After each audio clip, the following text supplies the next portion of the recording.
Creatures of the night, it's your girl Tati. Let's talk about the Wrestling Observer Newsletter Awards for 2023. So how they end up getting who wins these categories is there are people who are subscribed to the bullshit of Brian Alvarez and Dave Meltzer. They pay to be able to do this little, voting thing.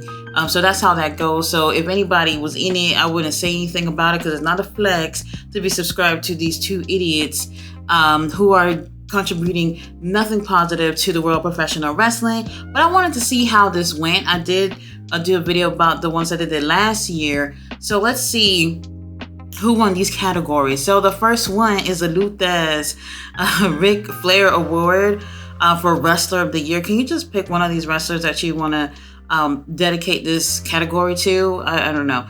Number one, Will Ospreay. So that I absolutely 100% agree. I really do feel like if you watch wrestling from all promotions, I think Will Ospreay is definitely a clear person to be number one in terms of Wrestler of the Year. He's had the best matches from any other wrestler that I've seen of all of 2023. So I agree with this. Number two, Cody Rhodes. Number three, MJF. I think I've seen better matches from MJF, honestly, in 2023 than compared to Cody Rhodes. So I don't know. This is still a good top three anyway. Will Ospreay is number one, so I cannot disagree with that. So there are some categories that are like, I don't know, martial arts and stuff like that I know nothing about. So I'm going to skip those because I really don't know. Most outstanding wrestler. Number one, Will Ospreay. Number two, Bryan Danielson. Number three, Kenny Omega. Okay, two. Well, they're all my favorites here. So that's great. We did see a lot of great stuff from Bryan Danielson. No matter how beaten up and broken up Bryan Danielson was in 2023, he always came back for more. So I agree here. He did really great. Kenny Omega did great too. Didn't have as much matches as some other wrestlers, but everything that he did was pretty great last year. Let's see. Oh. Okay, Tag Team of the Year. And there's only one answer for this, at least in my eyes, is FTR. And a close second, well, not that close, Sami Zayn and Kevin Owens, I guess. I've seen better tag teams than them last year, but it is what it is. FTR is number one. I absolutely agree. Just don't give them a microphone because I cannot stand hearing these bitches on the mic. Best on the interviews. What the hell? Eddie Kingston is number one. Number two is MJF. Number three, Christian Cage. Hold on now. Let me just say this. So Eddie Kingston brings this raw relatability when he does interviews.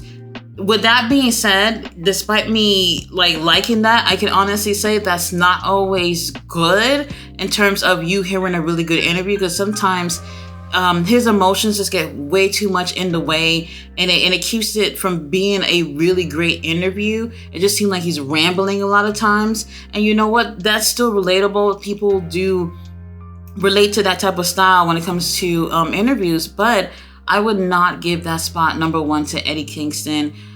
Christian or MJF could definitely. Well, you know what? It's funny because they say interviews but not promos, because if we're looking at even the word promo as well, which is can be the same as an interview at times, I still wouldn't put Eddie Kingston at number one anyway. Christian Cage, MJF would definitely be above Eddie Kingston.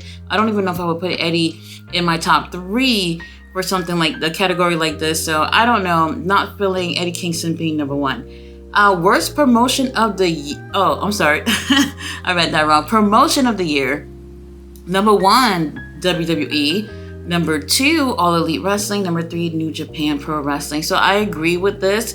I'm not going to be biased here. I absolutely do prefer watching AEW over WWE. But WWE, they've been around for a long time, so they have everything that they need to be able to win Promotion of the Year. Tony Khan has made a lot of questionable decisions last year, and really, with this being a new year, it's almost not showing to be like it's going to be them winning Promotion of the Year next year. So I actually agree with this. New Japan definitely coming in number three. I agree with that as well. So we got Best Weekly TV Show. Number 1, AEW Dynamite. That's a fucking lie. Number 2, AEW Collision. I would actually put that on number 1. I absolutely loved Collision more than Dynamite most of the time. In terms of the flow of the show, it's better than Dynamite. And usually, almost always, that they have better main events. So I would definitely give that to Collision. SmackDown comes in at number 3. I absolutely agree. I would not even have Raw nowhere near top 5 best weekly show. It's just too much to sit through. All right, so we have Pro Wrestling Match of the Year. All right. So this is my top 3 I see here for sure. Number 1, Kenny Omega versus Will Ospreay for Wrestle Kingdom 17. I absolutely agree. Number 2 is also my tie as a number 1, Kenny Omega versus Will Ospreay at Forbidden Door. Both those matches are just absolutely amazing stuff, and I really enjoy that. And for you to have consistently on other awards for 2023, I keep seeing these 2 matches for number 1 and number 2, or even tied for number 1. So that's how great these matches are. Almost everyone is reporting that these 2 matches are the best matches for 2023. And then a very close one was from Revolution last year. That is MJF versus Bryan Danielson. Another really amazing match. I don't know what we're going to do with Revolution this year. It's not looking as great, but we'll see. So this top 3, when it comes to pro wrestling matches of the year, definitely, I agree 100%. So MVP for the United States, Canada area, we have number 1, Cody Rhodes. Number 2, Bryan Danielson. Number 3, MJF. Right. Japan MVP, we have Will Ospreay. Number 2, Okada, and number 3, Naito. That's that seems just about right. For Mexico MVP, we got Mexico. For number 1, number 2, El Hijo de Vikingo, and number 3, Rocky Romero. And European, well, this is strange. European MVP, Will Ospreay makes number 1 for that list, which is strange that he would be under all these categories for different places, but okay. Michael Oku's another one. He's really great. He had a really great match with Will Ospreay. A few great matches with Will Ospreay. And number 3, Zack Sabre Jr. Zack Sabre Jr. is one of those wrestlers, you guys. He just does it for me. I love him so much. He's flawless. Love him. So now we have non-heavyweight MVP. Number 1 being El Hijo de Vikingo. Number 2, Hiromu Takahashi. He's another one that I really enjoy. And number 3, Darby Allin. Okay. Oh, here we go. Women's Wrestling MVP. We have number 1, Rhea Ripley. Number 2, Julia. Number 3, Athena. Wow. To be honest, that's a really tough top 3. It is a tough top 3. I do think they all deserve to be in the top 3. How you guys want to arrange that? Well, that's up to everyone's opinion. I honestly absolutely enjoyed Athena a lot more than the other 2 last year. So that would have been my number 1. Okay. So feud of the year goes to Sami Zayn, Kevin Owens versus the Bloodline. And then number 2, Adam Page and versus Swerve Strickland. The Bloodline, I do agree. It was still hot until about SummerSlam when things just went left. So I'm cool with that being number 1. But Hangman, Adam Page, and Swerve, they didn't even have that long of a feud. So, but the matches itself is what really put that feud up there, and I can see why it's number 2. But I do think that we probably could have gotten maybe another feud above that. Maybe I have to think about that. Box office pro wrestling. So I guess the best out of the best box office pro wrestling. Number 1, Roman Reigns. Number 2, Cody Rhodes. Number 3, John Cena.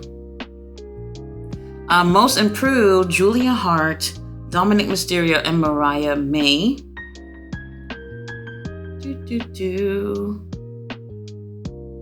Let's see. Most charismatic, MJF. Number 2, Roman Reigns. And Kento Miyahara for number 3. Bryan Danielson Award for the best technical wrestler. And you guessed it, Bryan Danielson take the number 1 spot. Number 2, Zack Sabre Jr. Absolutely agree. And number 3, Josh Alexander. Okay, we got some Impact love finally creeping on in this award ceremony. Bruiser Brody Memorial Award for Best Brawler. Number 1, Jon Moxley. You guessed it. Number 2, Tomohiro Ishii. And number 3, Adam Page. Y'all not talking about Hangman Adam Page. Is there another wrestler called Adam Page? I don't look at Adam Page as a brawler. I'm sorry. No, definitely not. Best Flying Wrestler. Number 1, El Hijo de Vikingo. Number 2, Will Ospreay. Okay. Number 3, Ray Fenix. Who is doing the voting? I don't know about this. El Hijo de Vikingo, he's cool, but there's other people that I could definitely have seen in this top 3. Most overrated. Number 1, Sonata. Number 2, Roman Reigns. Number 3, CM Punk. Hold on now. Where is Cody Rhodes? He should be in number 1 spot. Let's see. Most underrated. Number 1, Chad Gable. Number 2, Konosuke Takeshita. And number 3, Daniel Garcia. Very interesting. Best non-wrestler. Number 1, Uncle Don. Okay. Number 2, Paul Heyman. Number 3, Prince Nana.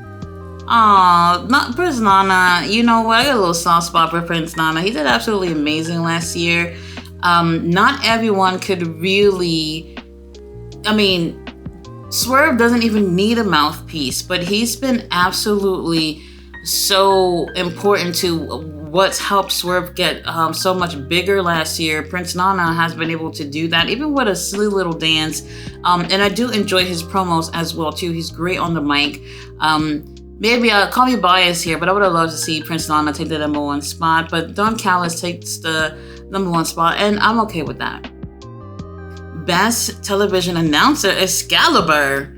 Oh, number 2, Ian Riccoboni. Number 3, Kevin Kelly.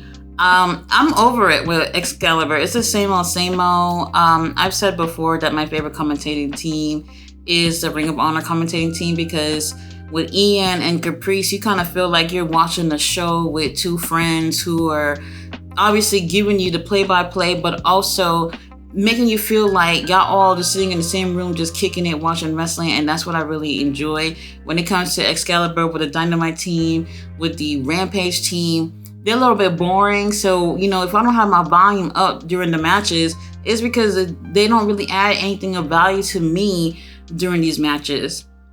Kevin Kelly obviously used to work in New Japan. He moved over to AEW. He does Collision. So he high. Worst television announcer, we have Booker T. Number 1. Ouch.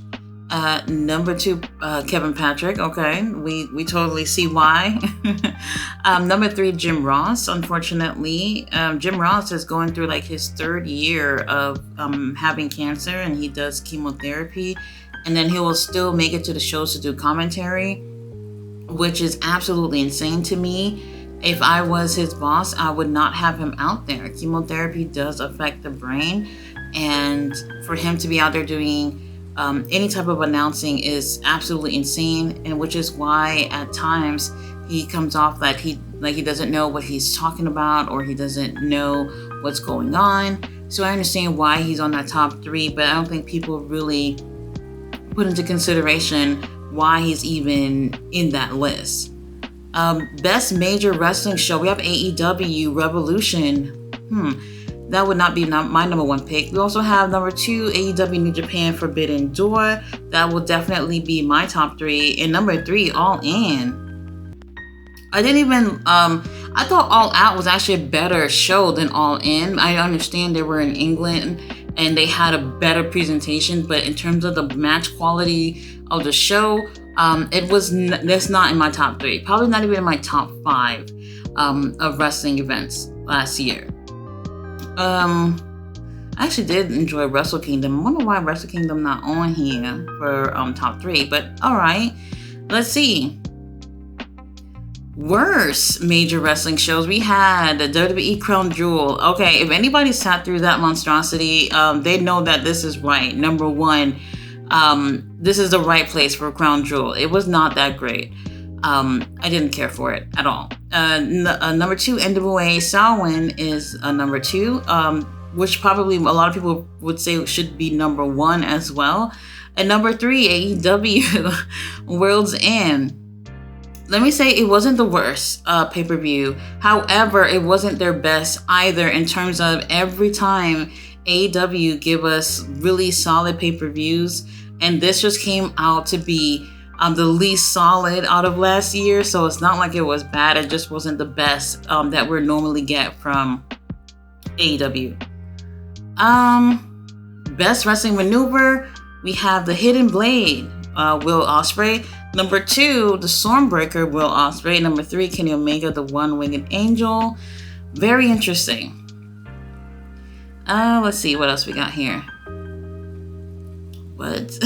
Most disgusting promotional tactic. Number 1, WWE enabling Vince McMahon and him being back in power. TKO keeping him in position of power. Number 2, WWE continued relationship with Saudi Arabia. I mean, like, come on now. And number 3, NWA cocaine spot on the pay-per-view. Worst television show. Number 1, NWA Power. Number 2, WWE Raw. And number 3, NXT. Wow. Okay, I didn't even see NXT being on here. It's not that bad. I don't think so. I would not even have it on this list. I don't know what the other options were, but like I said, it's just people who pay to make these little votes is what counts here. So it is what it is.